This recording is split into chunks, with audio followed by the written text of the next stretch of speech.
Good morning, 10th class students. Today in social science, we are going to continue our history chapter, that is nationalism in India. Today's is the part 4th of this chapter, and the topics which I am going to cover today are the Salt March. It is also called as Dandi March, the civil disobedience movement. In short, we can call it as CDM, the government reaction against CDM, and how participants saw the CDM. ये 4 topics हैं जो हम आज cover करेंगे. उसमें सबसे पहला जो टॉपिक है वो है सॉल्ट मार्च का, जिसे कि हम दांडी मार्च के नाम से भी जानते हैं. नाउ गांधी जी जो हैं, महात्मा गांधी जो हैं, उन्होंने उस समय सॉल्ट को जो है चूज़ किया so that he can with the help of Indians can start the CDM, that is Civil Disobedience Movement. तो सॉल्ट को ही उन्होंने इसलिए चुना क्योंकि ये एक ऐसी चीज़ है जो कि चाहे वो अमीर आदमी है चाहे वो गरीब आदमी है, दोनों को ही इसकी ज़रूरत होती है. ये उनका बेसिक नीड है, बेसिक ज़रूरत है. और ऐसी बेसिक ज़रूरत जो है, जो कि नेचुरली जो हमारा समुद्र का पानी है उससे हम इजीली निकाल लेते हैं, बना लेते हैं, तो उसके ऊपर जो है ब्रिटिशर्स लोगों ने क्या किया था, टैक्स लगा दिया था. तो वो उस पर टैक्स लगाते थे और गांधी जी ने इसी की अगेंस्ट जो है, जो CDM है वो स्टार्ट करना मंजूर किया. ठीक है, कि it is the essential food item for all the human beings, कि ये तो एक एसेंशियल चीज़ है और इसके ऊपर टैक्स लगाने की ज़रूरत नहीं होनी चाहिए.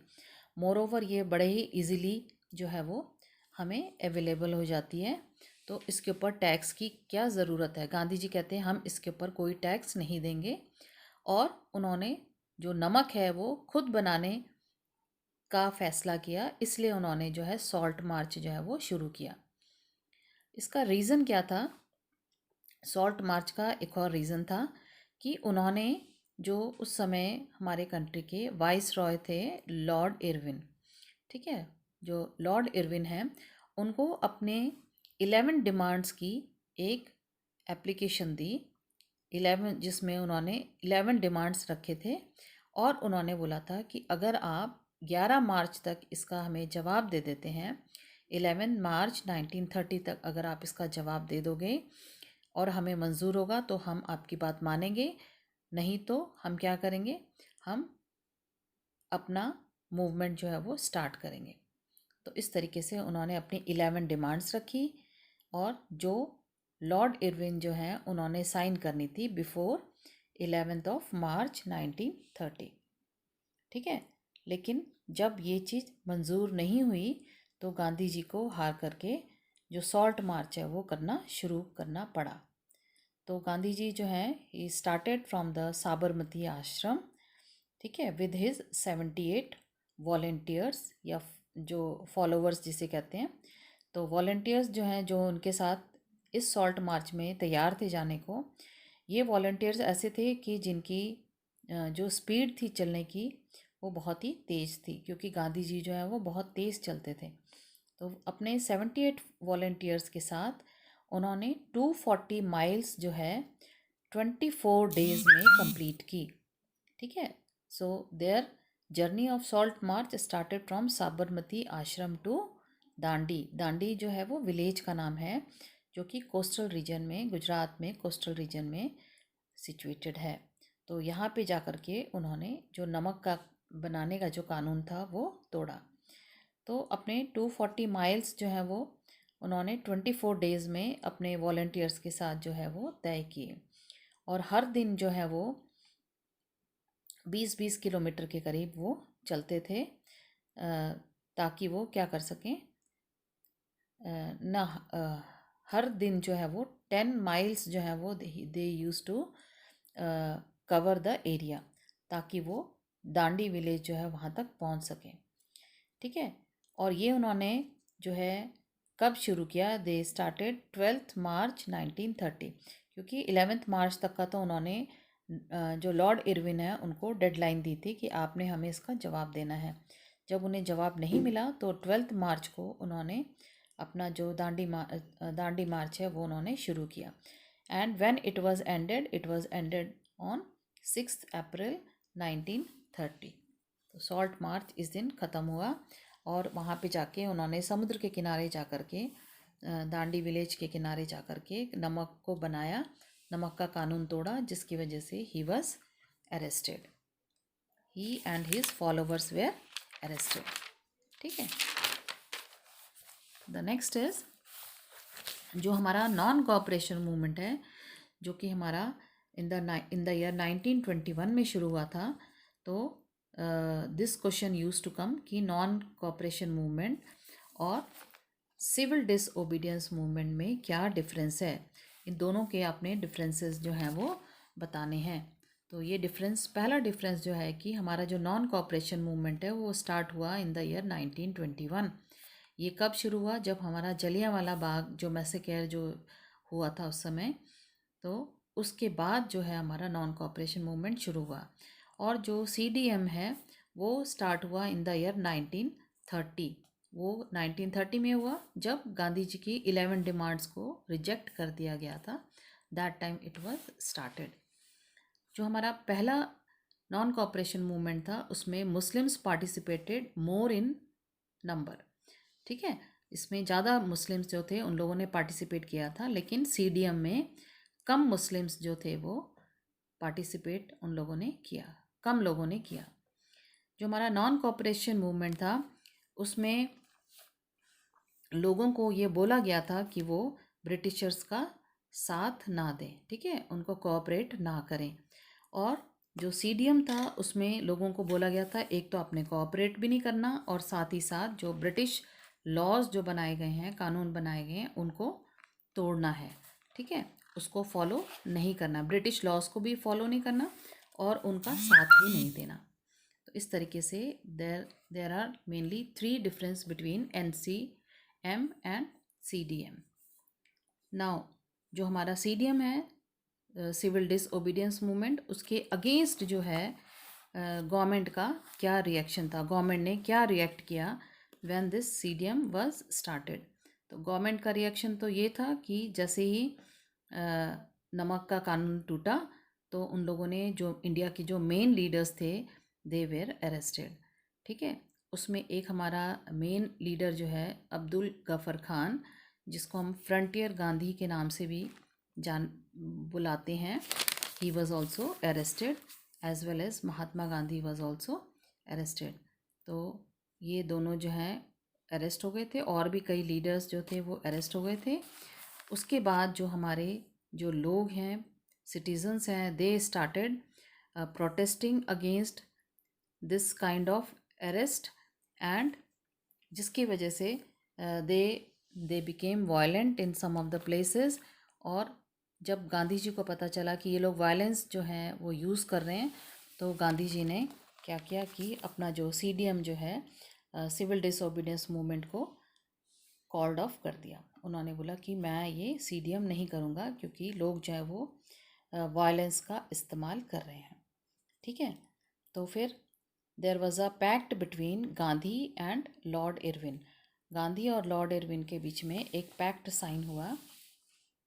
It was signed on 5 March 1931।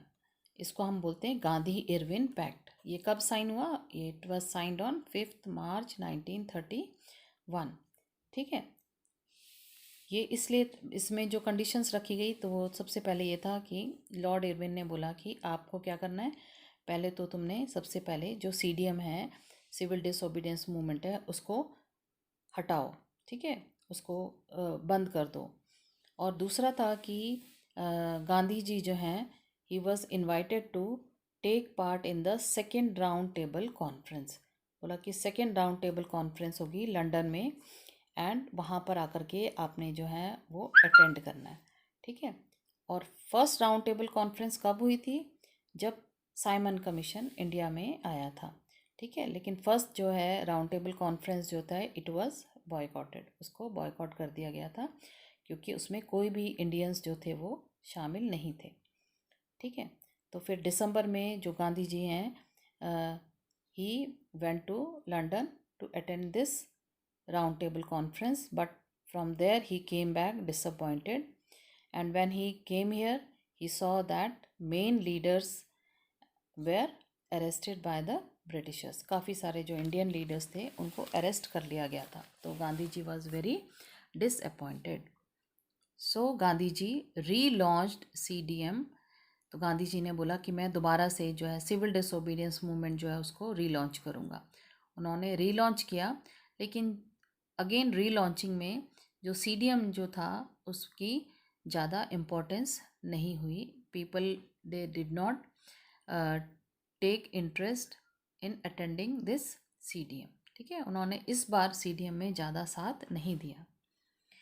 तो अब जो है कुछ लोग हैं, कुछ कैटेगरीज हैं जिन लोगों ने कौन से on which basis they decided to join the CDM, ये उन्होंने मेंशन किया है। लाइक हमारे हैं रिच फार्मर्स हैं, हमारे पुअर पीजेंट्स हैं, इंडस्ट्रियलिस्ट हैं, उनके वर्कर हैं, एज वेल एज वुमेन हैं। ये 5 कैटेगरीज हैं how they saw this movement. ठीक है, तो जो रिच फार्मर्स हैं या जो लैंड लॉर्ड्स हैं, rich farmers as well as landlords जो कि कंट्री साइड में रहते थे, what they use to think about CDM।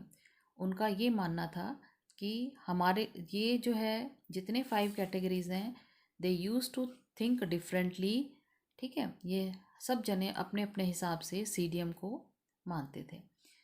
सबसे पहले जो रिच फार्मर हैं या लैंडलॉर्ड्स थे, उन लोग का ये कहना था कि जो ब्रिटिशर्स हैं वो बहुत हाई रेवेन्यू ले रहे हैं हमसे, and we are not able to give this revenue. हम इतना हाई रेवेन्यू नहीं दे सकते। ठीक है, और इसकी वजह से जो prices of the agriculture goods हैं वो क्या हो गए हैं, डाउन हो गए हैं। तो दे वेर अगेंस्ट इट, कि वो चाहते थे कि एग्रीकल्चर गुड्स के जो दाम हैं वो आगे बढ़ें, सो that they can get more money. So for this reason they opposed government, इसलिए उन्होंने जो ब्रिटिश गवर्नमेंट थी उसको अपोज किया। एंड इन चीज़ों को ठीक करने के लिए they fought for Swaraj, Swaraj के लिए, कि इंडिया में जो है हम अपना शासन खुद करेंगे। इसके लिए उन लोगों ने they struggled hard and also for the that to reduce the revenue. इस उनका रीज़न ये था CDM ज्वाइन करने का, कि रेवेन्यू कम हो, एग्रीकल्चर के प्राइसेस बढ़ें। ठीक है, और ये 2 मेन रीज़न उनके थे। For this reason they wanted to come to CDM। दूसरा कैटेगरी हमारा आता है पुअर पीजेंट्स का, जो कंट्री साइड में रहते थे, अगेन विलेजेस में रहते थे। इनको भी जो है हाई रेवेन्यू जो है वो झेलना पड़ता था, और मोरओवर वो कहते थे कि जो रेंट हमने नहीं दिया, जैसे हम नहीं दे पाए, फार्मर्स का कहना था जो रेंट हम नहीं दे पाए उसको रेमिट कर दिया जाए, उसको हटा दिया जाए। ठीक है, वो हमसे दोबारा ना मांगा जाए। तो इसके लिए what they have done, they have started radical movement. Radical movement होता है कि जब आपकी बात कोई नहीं मानते तो the person they use to use violence, so that कि दूसरा जो है उससे डर के उसकी बात मान ले। तो इसलिए उन लोगों ने रेडिकल मूवमेंट अपना स्टार्ट किया, और इसकी वजह से जो कांग्रेस थी, Congress was unwilling to support their demand. Congress इनका डिमांड जो है वो उसको सपोर्ट नहीं करती थी। उसका ये कारण था कि they use to get more support from the जो रिच फार्मर्स हैं या जो लैंड लॉर्ड्स हैं, उनसे उनको ज़्यादा फ़ायदा होता था। तो उन लोगों ने इनकी तरफ ज़्यादा ध्यान नहीं दिया। The other was the industrial owners. जो इंडस्ट्रियल ओनर्स थे जो कि टाउन्स में ही रहते थे, इन लोगों ने अपनी एक FICCI जो है ऑर्गेनाइजेशन जो है वो फॉर्म कर ली थी इन द ईयर 1927। ठीक है, और ये इंडस्ट्रियल ओनर्स जो थे they were supported by the Congress. Why? Because they use to give money, वो उनको फाइनेंस करते थे कांग्रेस पार्टी को, इसलिए कांग्रेस पार्टी जो है वो इंडस्ट्रियल ओनर्स को सपोर्ट करती थी।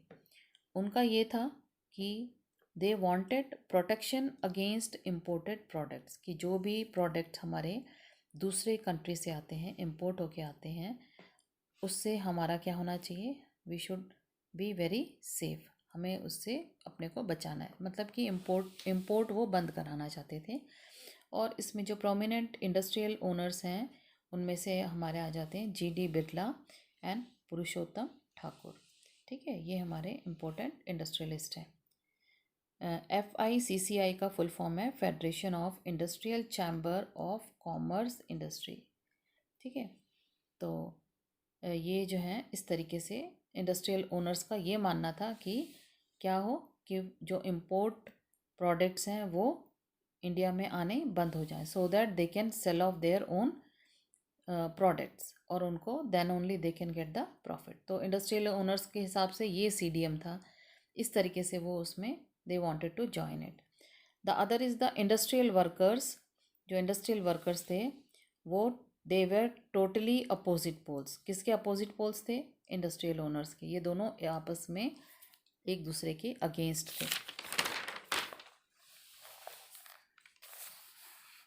ठीक है, these workers they participated by adopting Gandhian era को उन्होंने मेन अडॉप्ट फॉलो किया, एंड मेन उनका पर्पस था to boycott foreign goods. Foreign goods से जो भी चीज़ें आती हैं उसको बॉयकॉट करना, ताकि वो अपने इंडियन गुड्स को सेल करें और उसी को इंडियंस को प्रमोट करें।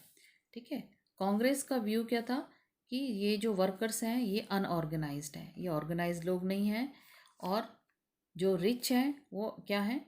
इंडस्ट्रियलिस्ट हैं। रिच इंडस्ट्रियलिस्ट जो हैं वुड बी अगेंस्ट देम, और उन्हें ये भी लगता था कि अगर हम वर्कर्स का सपोर्ट करेंगे तो जो इंडस्ट्रियलिस्ट हमें फाइनेंस कर रहे हैं हमारी पार्टी को, वो बंद कर देंगे, और इस तरीके से हमें बहुत नुकसान होगा। तो वो लोगों ने क्या किया? They have not given more preference to the workers demand. Now next comes women. Women category जो है, ये लोग जो हैं they use to support in villages as well as in the towns area. जो ये लोग प्रोटेस्ट करते थे, जहाँ पर भी कोई मूवमेंट होता था तो even they use to take part, protest करते थे। जैसे जब दांडी मार्च हुआ उस समय भी इन्होंने सॉल्ट बनाने में मदद की, एंड उस समय कई वुमेन जो हैं दे वेंट टू जेल भी गए। ठीक है, लेकिन गांधी जी का मानना था कि it is the sacred duty for them to look after their family, कि ये तो उनकी मेन ड्यूटी है अपने फैमिली और घर की देखभाल करना। लेकिन फिर भी गांधी जी खुश थे कि जो वुमेन है, even women were coming to fight against the rulers. जो ब्रिटिशर्स के against they were also coming to fight. ठीक है, लेकिन साथ ही साथ उन्होंने उनको ये भी समझाना शुरू किया कि you should take care of your house as well as your family members. ठीक है, क्योंकि आप क्या हो, you are the symbolic presence of the house. तो इस तरीके से गांधी जी ने वुमेन को रिस्पेक्ट भी दिया एंड उनको अच्छी बातें भी बताई। So in this way students, only these topic we have completed. You can go through these topics from your history book, and some 4 questions I have given. These 4 questions are the long questions. According to this 5 marks question, you will write the answer of these questions. Thank you.